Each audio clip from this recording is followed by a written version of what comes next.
Welcome to another episode of the Supply Chain Ambassador Podcast. I'm your host, Bruno, helping you navigate the world of supply chain in a fun and engaging way.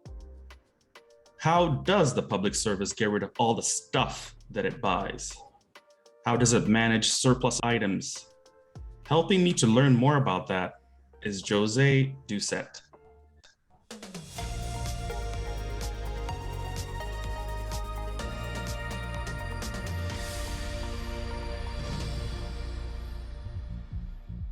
Josie Doucet joined the public service in 2009, following a full and rewarding career in the Canadian Armed Forces. She worked within the Department of National Defence as a senior policy analyst and advisor in the area of material management. She also worked as a senior procurement authority responsible for the management of a variety of contracts, including optimized weapons system management, repair and overhaul, and foreign military sales.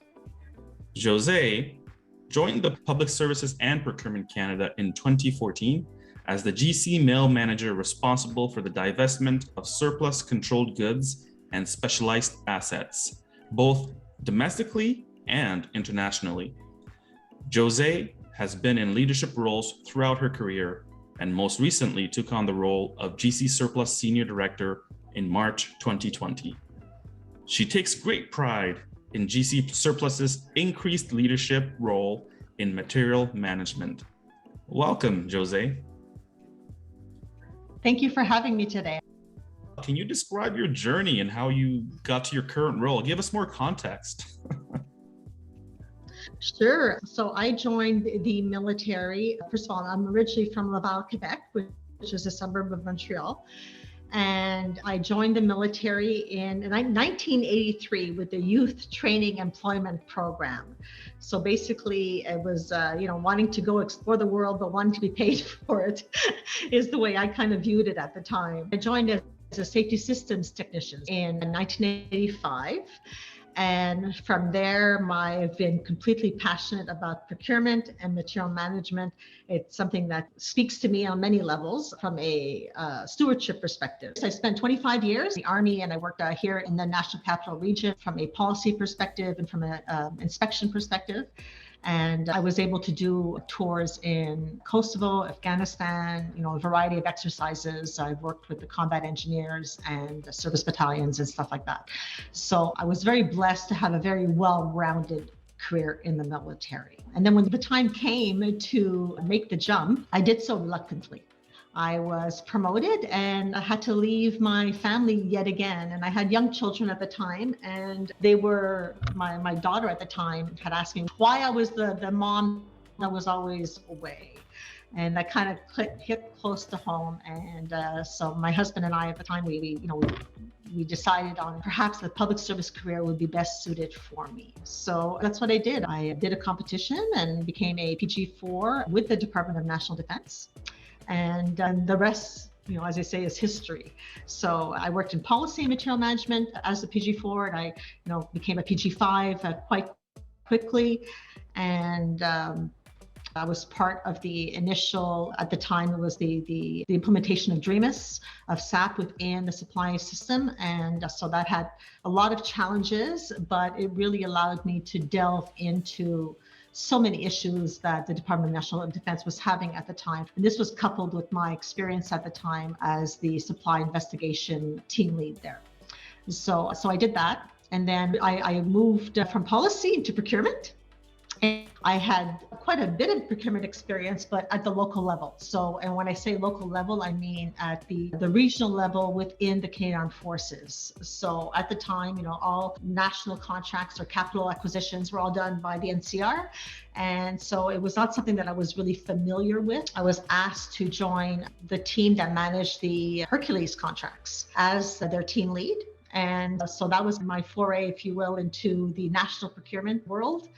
And it was 3 years of very long days and very long weekends and, a lot more traveling still. And in some instances, a steep learning curve, but in others, not so much. But what became really clear to me is the reality is that most of my procurement officers didn't even understand their material management responsibilities within their role.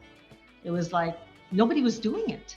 And so I slowly started building a material management program within the Hercules team, and that kind of grew, it morphed, and other teams kind of hopped on, and next thing you know, I was passing that program to someone else to kind of expand even more, which made me really happy from a material management perspective. And then I was recruited to join Public Services and Procurement Canada in 2014 as the team lead for GCMIL.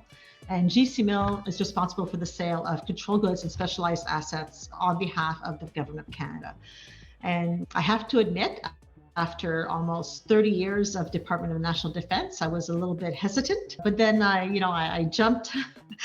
When I jumped both feet in, I realized that GCMIL was probably as close to Department of National Defense and the military that I could possibly go and be in another department, because they were our primary clients. The language is extremely familiar to me. I can have a full conversation with you with just using acronyms.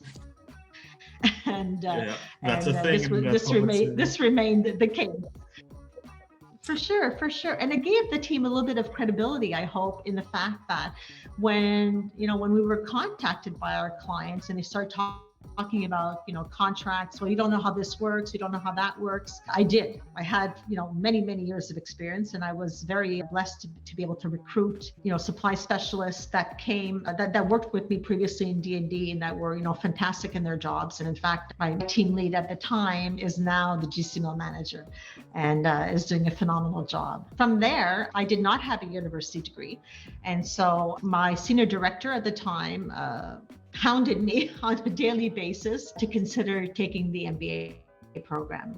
And I did so reluctantly because, again, 3 children, full-time job, house, and I just didn't know how I could fit 30 hours of anything into that week. But I did it. And so it was 3 years of 70-hour weeks and a lot of blood, sweat, and tears, and missed games, and, walking around in every airport with my computer but I was really blessed in the sense that I did a lot. I was acting senior director quite often. We had the previous director had a medical event and had to retire. And the new senior director offered me the opportunity to act quite a bit. And again, it was the same one that provided me the opportunity to take on the MBA. And then when they left, we received 2 more senior directors. And so during that time, I was doing my MBA, and I was privileged to be able to delve into GC Surplus. And then in March 2020, the senior director went on vacation and I was asked to be acting, and I did. And COVID happened. And at the same time, he was offered a promotional opportunity, and the world was crumbling around us. So not only did the senior director leave, it was just like, we are a full cost recovery program. And it was, oh my gosh, like, what do we do? And that's how I came to be the senior director. Thankfully, in a year, like 6 months after, or 6 to 8 months after I became the acting senior director, as part of the staffing process was undertaken, I was privileged to be able to do an interview with the ADM, and I'm very cognizant that it's not a typical path, but it's one that I think it gives me a different view of the material management community, because I've swept the warehouse, and I've managed the budgets, from the whole gamut. I've done it. So wow, that's quite the experience you have there. How would you say GCMIL and GC Surplus are similar or different? First of all, GCMIL is one of the service lines of GC Surplus, right? So GC Surplus has 4 service lines, and GCMIL is one of them. But the biggest difference is that GCMIL takes a lot of time. Like, a sale could take 2 or 3 years to negotiate. You're working with foreign governments, you're working with, third-party transfers with the Department of State often. So, regardless of who you're dealing with, the states are involved. So you can just imagine, if you have political instability in the states, it affects your ability to sell a Canadian asset to a completely different country, So, and you have to be cognizant of, every political consequence of your action. So, and then we started dealing with industry, and it was just a NATO. So that was one of the things that I started while I was part of GCMIL, is that NATO had user groups for sales that we didn't partake in. And with my colleague at the Directorate of Supply Chain Operations at D&D, and I worked really hard. We went to Luxembourg, and we pitched our idea, and we were able to join the NATO user groups, which really expanded GCMIL's visibility. We became part of the CATSI, so the Association of Defense and Security Industries. They have a huge event every year. We were able to be part of the Canada booth. So there was a lot of, expansion at the same time. But again, the sales could take 6 months, or it could take 3 years. Intellectual property is considered. There's so much considerations, whereas GC Surplus, a sale can take 7 days. So there's a lot, it's more finite. And again, I really have to tip my hat off to the GCMIL team, because it can be frustrating when you're dealing with a sale that can take up to 2 years, because there's so many departments involved in so many different aspects. But at the same time, the pace of GC Surplus is completely different. So I think they're both great business lines. Wow. And regardless, whether it's a small team in GCMIL or the bigger part of the GC Surplus community, the morale was really key. How does GC Surplus work? So GC Surplus is the government's divestment program for surplus assets. So that includes forfeited assets to the Crown. So those are the types of assets that really draw the public to the website. But we have 4 business lines, and they're all accessible through Surplus.ca. We have GCMIL, and again, that's a restricted website that you have to be control goods registered, and there's a whole bunch of criteria. You have to be allowed to hold control goods, so on and so forth. We have GC Transfer, which is the platform that allows government departments to transfer interdepartmentally, as well as public servants to log in, and they could possibly see a chair there that they want, for example. They can contact the material manager and get that chair transferred to them. Then we have GC Donate. That's our newest addition, and one that I hold very dear to my heart. And of course, there's GC Surplus.ca, which is the online auction piece.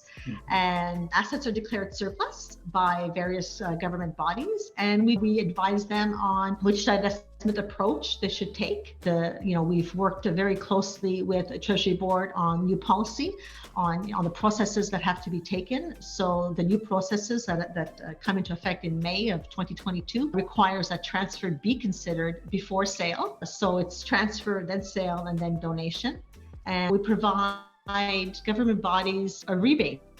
So we don't keep that money. We provide that back to the government, to the government departments.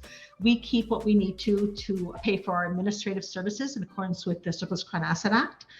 And then everything else gets returned to the government departments. So they're able to fund new purchases or trips or training or whatever the case may be with their used assets. So how spectacular is that? And on top of that, we are keeping things out of landfill. So that's essentially how GC Surplus works. Wow. Who can purchase from GC Surplus? Anyone, really. If you're over the age of 18, you can register and purchase from GC Surplus. And we currently have over 99,000 users registered across the world. What are some misconceptions that you've heard about the programs that you run? Well, I've heard things like that we rig the auctions, or that employees purchase from the website, or I've heard that we have a large cache of money at the end of the rainbow somewhere. So first of all, it's our mandate to be open and transparent. Previously, we used to do closed auctions, and I can understand why that would create misconceptions. Though I can assure you that even when they were closed, they were completely transparent and open and adhering to policy. But with the new live open bidding, it's literally not technically possible for anyone to rig the auctions. The bids are live. If you bid on something, you see who's bidding against you, and you're allowed to put whatever parameters that you want to, like a maximum bid or that interests you. And the clearing departments are provided the full revenues back once we deduct the administrative costs. And if there are any amounts left at the end of the year, the money is returned to the Consolidated Revenue Fund. So we are 100% cost recovery, but we are 100% revenue neutral. We don't make any money. My job is to make government money. Yeah. Your aim is to get the best bang for the buck for the government. Like, I want people to bid more. I want countries, or industries to bid against each other. But at the same time, we need to consider the overall best value to Canada. So if I have someone that bids $1 million and I have somebody else that bids $500,000, but they're going to offer jobs to Canadians, is it just money that's considered? Mm-hmm. So we worked really hard with Treasury Board to come up with the right language to use in new policy. And we've agreed that while money, of course, is always the primary focus in the sense of getting back the best value to the Crown, but the overall best value to the Crown is what needs to be considered. Wow. Why is the work you do at GC Surplus so important? Well, I think it's so important because we're working so hard to divest unnecessary waste from landfills.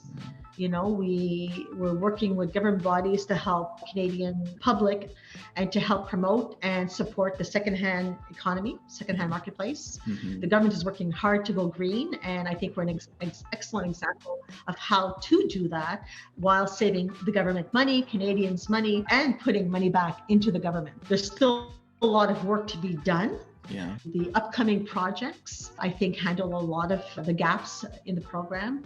But really, again, it's just what a great way to ensure that things don't go in the garbage. When we have used chairs that can be used or can be dismantled for the wood or for the metal, we have scrap metal contracts, we sell used oil, kitchen oil. We sell, it's the gamut of what we sell, things that are seized at the border, forfeited to the Crown. What do you do with all of that stuff? Well, you sell it on Josee Surplus.ca. Wow. So what would you say is one of the things that you enjoy about your work? I think, first of all, the thing I enjoy most about my work is that I'm extremely blessed to be supported by just a great team, a great community of material managers that have vision and that are indulgent of my want or need to push the program forward. They're right there with me and they come up with such great ideas, and I'm really proud of that. I love seeing all the new and interesting things come through and being able to reach all levels of government, because we work with municipal governments, we work with provincial governments, and I'm very passionate about greening. I'm very passionate about material management, so I get to stay in that. I get to help our environmental goals. A great pride in knowing that I can do a little bit to help the country achieve its goals. Yeah. I know it sounds so cheesy, but it's so true. Yeah, if it speaks to you, yeah. You spoke about the variety of things that you sell through GC Surplus.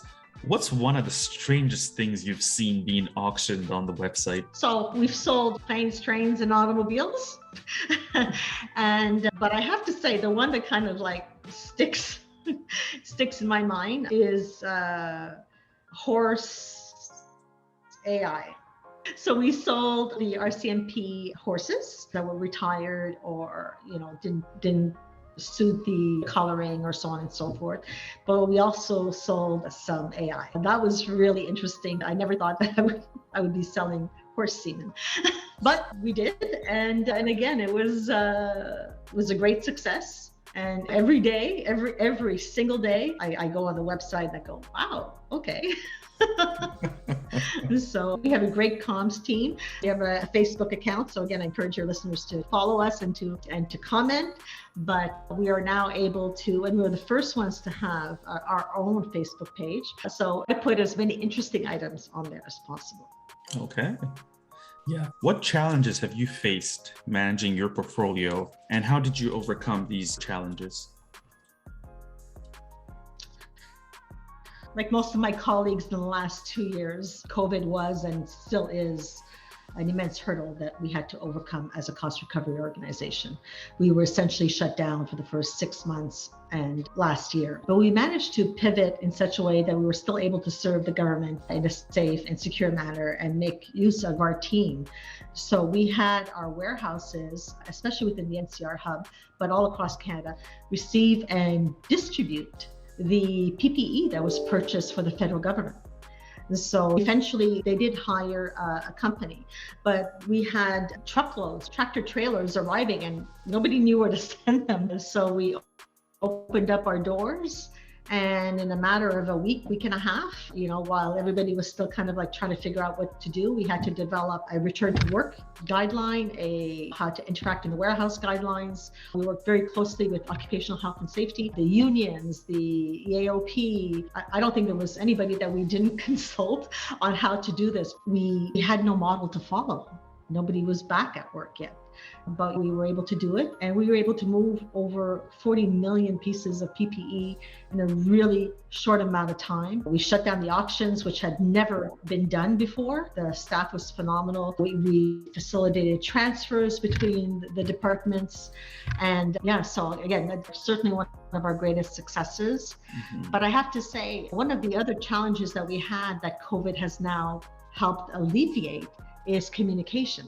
I have a national team. We're a national program. We have 9 warehouses across Canada, coast to coast to coast.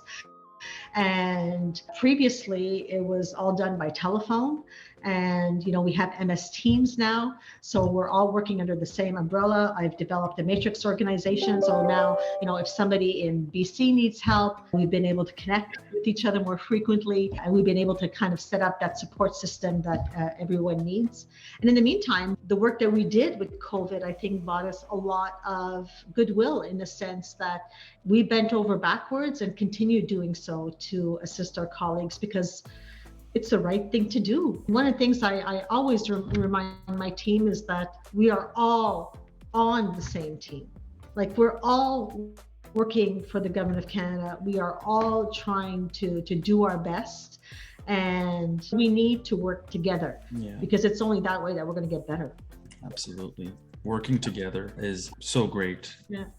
And speaking to COVID forcing new changes upon you, I know, yes, even within the RCN where I work within my procurement unit, we've definitely moved to being more flexible, improving our communications through the use of technology. The pandemic has kind of made us rethink how we do our normal day-to-day tasks. For sure. I let go of our downtown offices within a few months. It's $300,000 that as cost recovery organization that I was paying. And it's like, we don't need it. We have a warehouse. If you want to go into work, you can go into the warehouse. So, Wow.